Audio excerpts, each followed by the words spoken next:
Everyone loves a good villain. And it isn't hard to see why. The appeal lies in their charm, that swagger, their confidence. Bingo! How fun! But hope I'm not interrupting. These guys are a little bit different. There's a new guy in town. They're obnoxious, they're greedy, and they've infiltrated a generation of movies with their pomposity and self-importance. The beaches are open, and people are having a wonderful time. I'm talking about Mayor Larry Vaughn from Jaws. I'm talking about the slimy Walter Peck from Ghostbusters. I'm not interested in your opinion, just shut it off. And of course, Carter Burke from Aliens. It's pathetic. I'm talking about the infamous cinema jerk. I negotiate $1 million deals for breakfast. I think I can handle this Euro trash.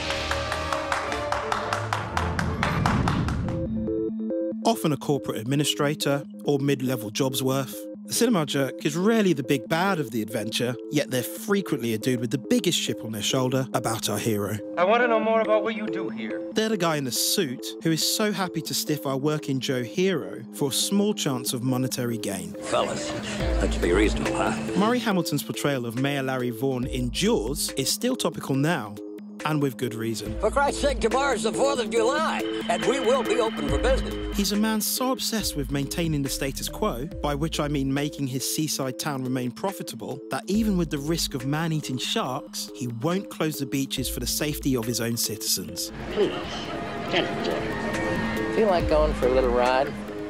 I'd like to show you something. The cinema jerks seem to epitomise so much of the decade they were in.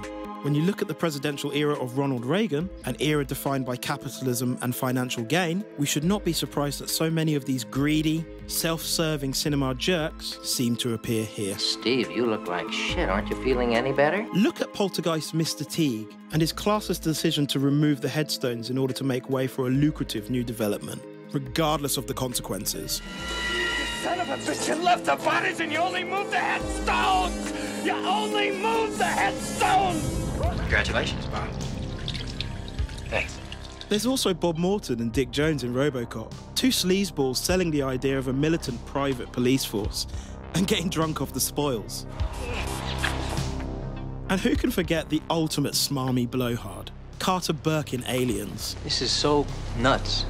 Burke is a particularly overbearing dweeb who revels in condescending Ripley. Look, those two specimens are worth millions to the bioweapons division, right? Now, if you're smart, we can both come out of as heroes, and we will be set up for life. The patronising tone, the dismissiveness of the hero's plight, the arrogance. You know, I expected more from you. I thought you'd be smarter than this. He's the perfect misogynist obstacle, a Weasley figure in a corporate position, merrily doing what they can to disregard and eliminate the more than capable female adversary. I say we take off and nuke the entire site from orbit. This installation has a substantial dollar value attached to it. They can bill me. Often, the cinema jerk is the real villain of the piece, or at least the human face of villainy. The xenomorph in Aliens is a deadly force of nature. The T-Rex in Jurassic Park is a wonder of modern science. Far worse are the jerks, always out for themselves and always out to maximize their profits. We can charge anything we want, $2,000 a day, $10,000 a day, and people will pay it. But the key to these cinema jerks is not only that we love to hate them, it is also that their comeuppance is always something that feels justified within the narrative. Get him out of here. Bye. A sense of justification that satisfies the audience's moral code. The cinema jerk is all about getting their way and then getting hoisted by their own petard in often immensely satisfying ways. Sometimes we need jerks.